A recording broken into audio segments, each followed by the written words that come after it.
what if, what if the very feature that makes the French Bulldog the most popular dog on earth is exactly what's destroying its health, inside and out? Right. It's a huge paradox. Yeah. Welcome to today's deep dive, everyone. Yeah. I mean, if you've taken a walk through any city park or, scrolled social media lately, you've seen them. Oh, they're everywhere. Literally everywhere. The bat ears, the compact bodies, those expressive scrunched up faces.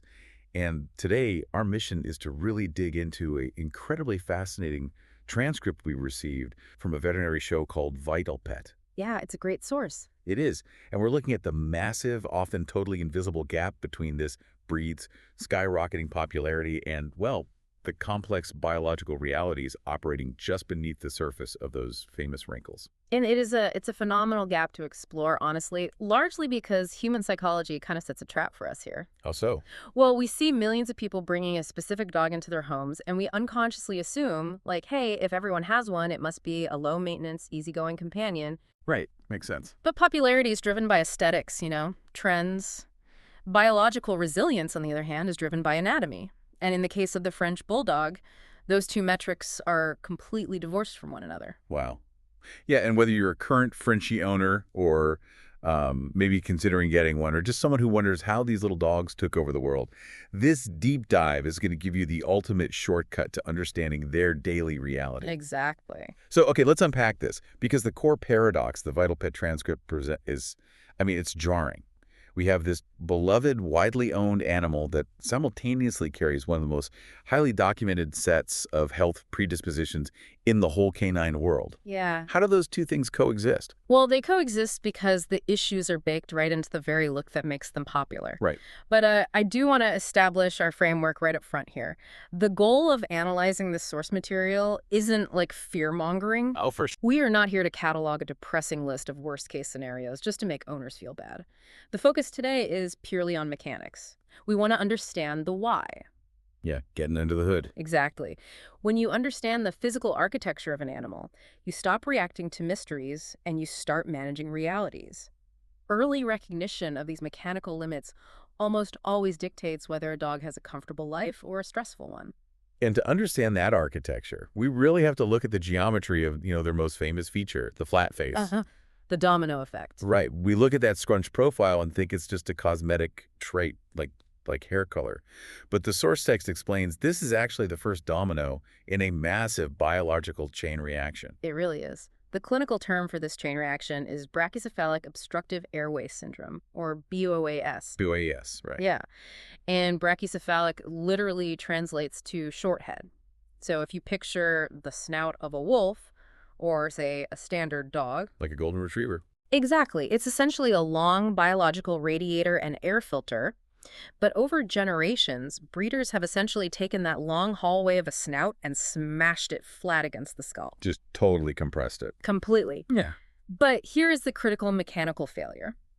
While the bone structure of the jaw and skull was drastically shortened, the soft tissue inside was not. Wait, really? So you have the exact same amount of internal material, like the palate, the tongue, the tissue, but only a fraction of the space to put it in. Yes. Think about hanging a curtain in a hallway. Okay. If the hallway is 10 feet long and your curtain is 3 feet long, there's plenty of room for air to flow underneath. Right, makes sense. But if you compress that hallway down to 2 feet, but keep the 3-foot curtain, that excess fabric is now dragging on the floor, bunching up, and just totally blocking the door. Oh, wow. That paints a picture. Yeah, and that is what's happening with the French Bulldog's elongated, soft palate.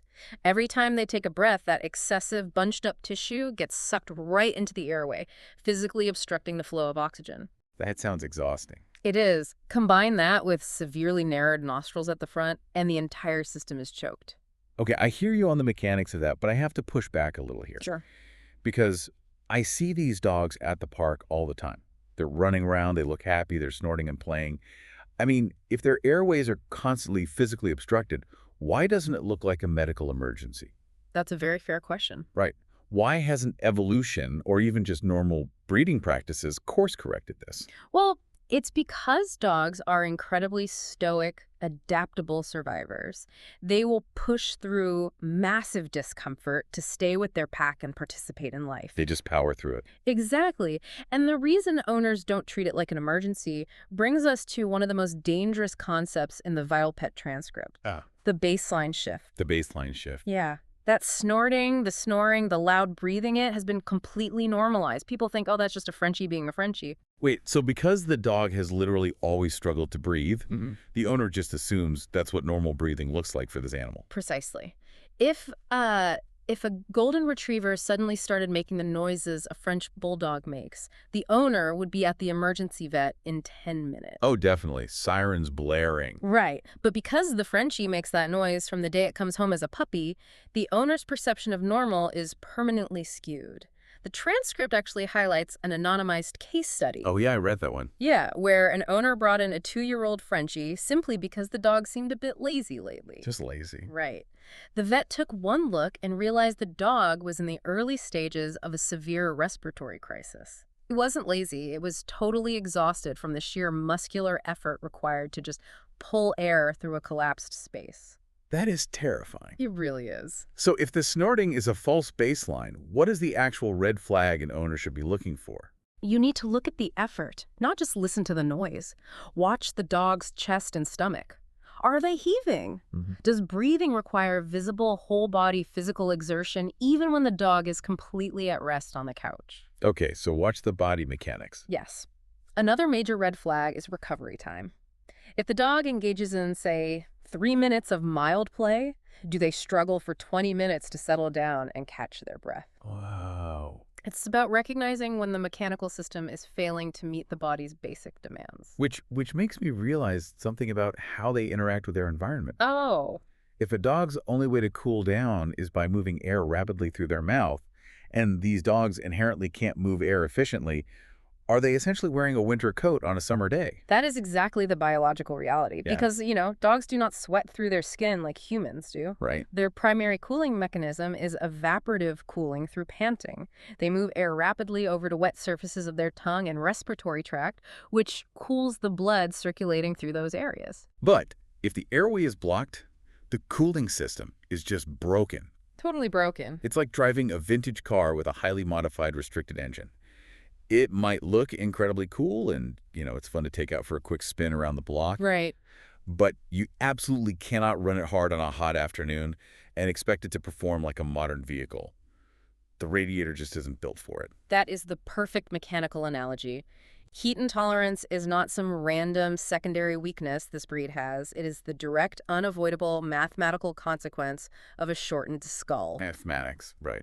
When a Frenchie pants, the friction of the air moving through that narrowed, crowded airway actually generates more heat through muscular effort than the panting is able to dissipate. Oh, man. So panting makes them hotter. Overheating escalates exponentially. It means environmental management, staying in air conditioning, strictly limiting walks to early morning or late evening is non-negotiable. That architectural compression in the skull doesn't just stop at the airway, though. No, it doesn't. It fundamentally changes the entire surface level of the head, starting right at the mouth. Because if you have the jaw size of a very small dog, but the genetic blueprint of a standard dog, what happens to the teeth? It becomes an extreme real estate problem. Real estate problem. Yeah. A French Bulldog still possesses a full adult canine set of 42 teeth. But they are being forced to erupt in a jawline that is proportionally a fraction of the necessary length. The inevitable result is severe dental crowding. So I imagine they just, overlap and twist to fit the space. Exactly. They sit at odd angles, tightly packed against each other. And from a functional standpoint, normal chewing and the natural flow of saliva can't flush out the spaces between those teeth. They just rot. They become perfect traps for food and bacteria, leading to aggressive, rapid plaque buildup. It means professional veterinary dental assessments aren't just a cosmetic luxury for fresh breath. They are critical to prevent systemic infections that start in the gums. Let's follow that structural vulnerability up the face.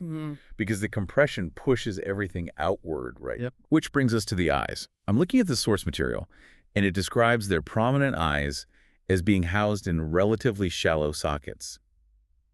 This seems like a massive design flaw when it comes to interacting with the outside world. It creates a state of constant environmental vulnerability. Because the skull is compressed backward, the eye socket is shallow, meaning more of the eye globe is exposed and less protected by the surrounding bone. That sounds so delicate. It is. The vital pet experts emphasize that corneal ulcers, which are painful scratches or erosions on the clear surface of the eye, happen in this breed from astonishingly minor incidents. Like what? A dog simply burying its face in a favorite blanket, brushing against tall grass, or even a stray hair rubbing against the cornea can cause an ulcer. From a stray hair. That's wild. Yeah. We also see cherry eye frequently, which looks like a pink or reddish fleshy mass in the inner corner of the eye. Oh, I've seen that. Is that an infection? No, this isn't an infection. It's a structural failure where a tear gland physically shifts out of its normal anatomical position. Wow. Okay, given how shallow those eye sockets are and how exposed the tissue is, it sounds like treating a squint like a normal dog's temporary limp is a terrible idea. Oh, worst idea. Like with my dog, if he's favoring a paw, I'll give it 24 hours of rest to see if it resolves. Yeah. Is this a situation where waiting a day could actually cost the Frenchie its vision? It absolutely is. And this raises an important question about how owners react. They have to completely rewire their instincts. Don't wait. Exactly. Eye issues in brachycephalic breeds do not afford you the luxury of a wait-and-see approach. The source text is uncompromising on this. If you observe persistent squinting, unusual redness, excessive tearing, or any visible cloudiness on the eye surface, it requires same-day or next-day veterinary intervention. Same day. Got it. The cellular surface of that eye can degrade and rupture with terrifying speed. Okay, that is a vital operational rule. Do not gamble with a Frenchie's eyes. Now, moving from the eyes to the rest of the face, we have to talk about the signature look. The winkles. Ah, yes, the folds. The heavy skin folds. The transcript gets into a slightly gross but biologically fascinating detail here. Cleaning a Frenchie's face isn't just about wiping away dirt. It is somewhat akin to detail, cleaning the hidden crevices of a leather sofa. That is a very apt, if slightly unsettling, comparison. Right.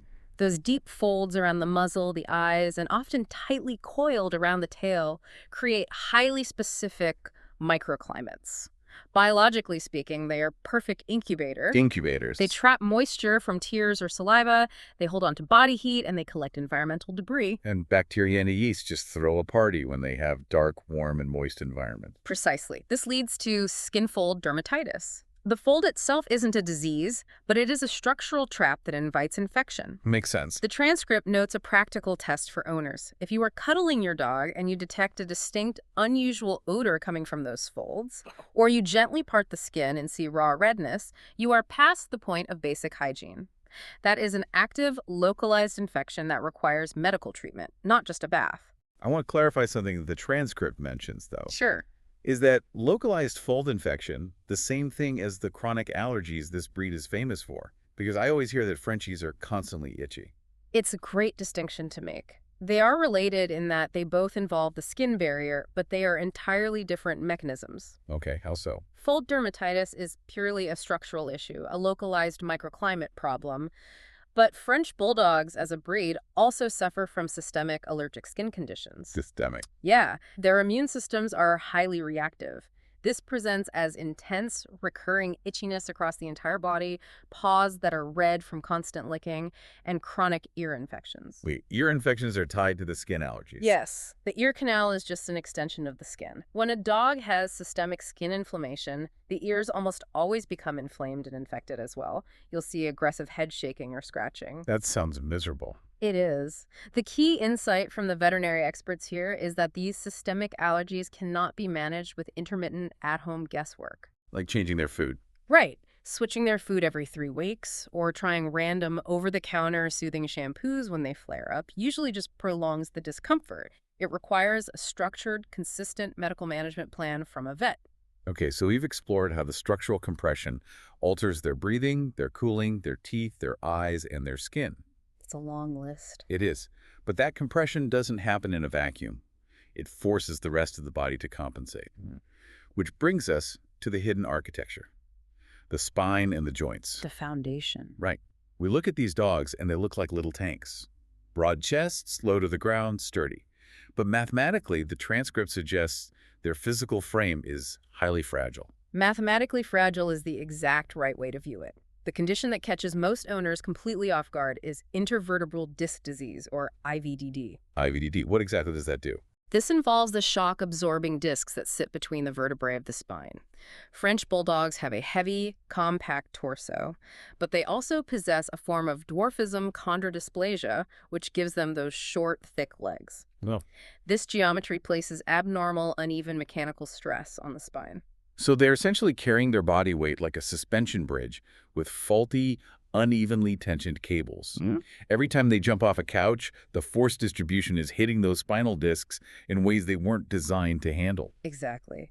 The physics of jumping or navigating stairs puts immense shear force on those discs, and when a disc herniates or ruptures, it presses directly into the spinal cord, causing excruciating back pain, loss of motor function, or even sudden paralysis. Sudden paralysis, just from jumping off a couch. Yes. Owners need to be hypersensitive to subtle behavioral shifts.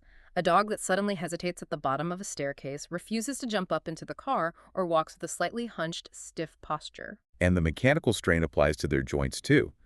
The transcript outlines issues like hip dysplasia, where the hip joint doesn't develop correctly, and patellar luxation, where the kneecap literally pops out of its internal groove. Right.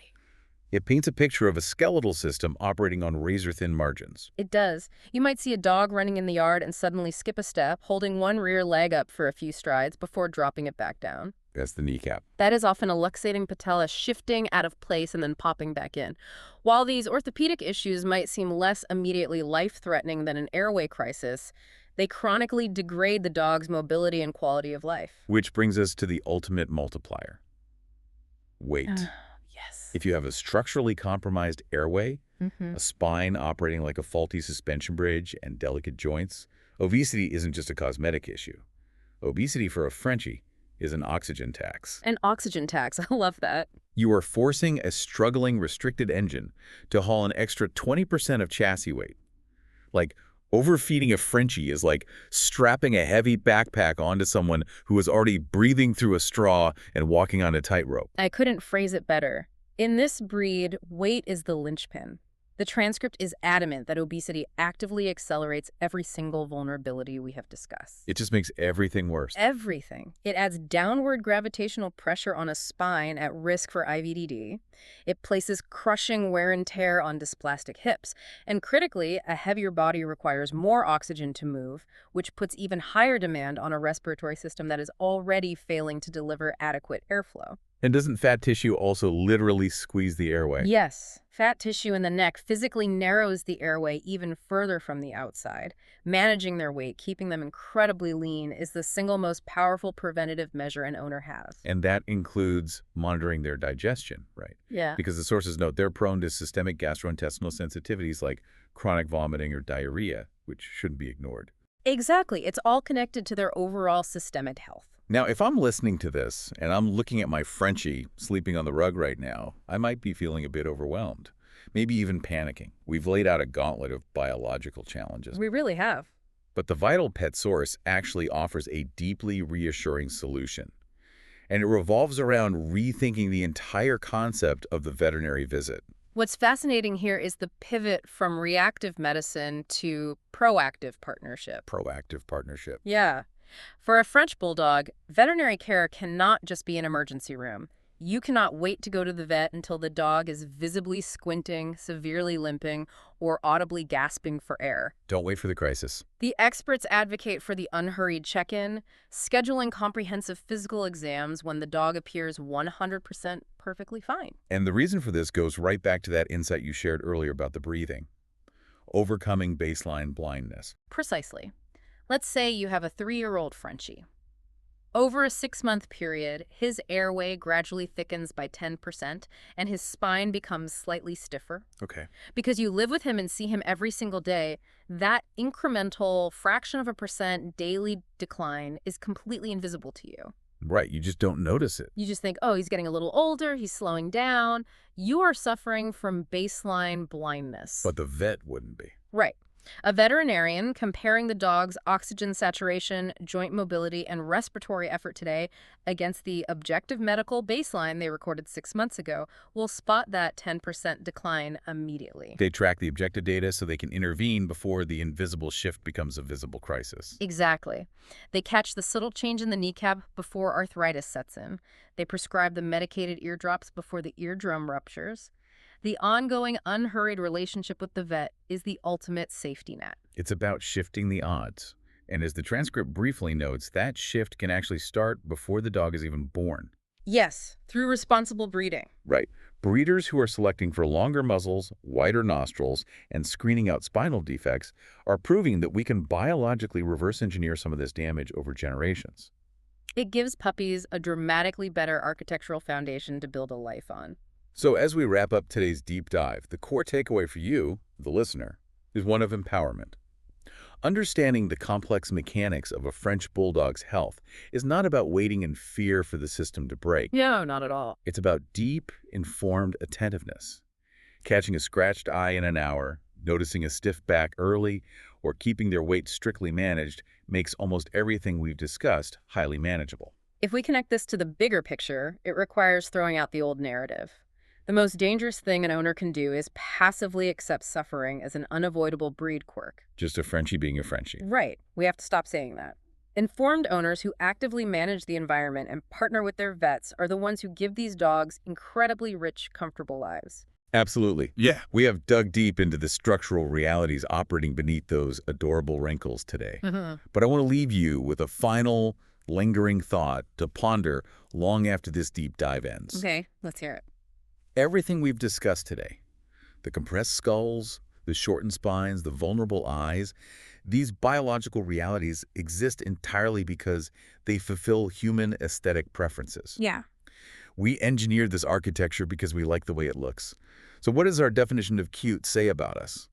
And as we become more educated about the real-world physical consequences of the structures we've demanded, how might shifting our own idea of beauty fundamentally reshape the future evolution of this beloved dog? That's a powerful question. Think about the mechanics next time you see one of those little guys trotting down the street. Thanks for joining us, and we'll catch you on the next Deep Dive.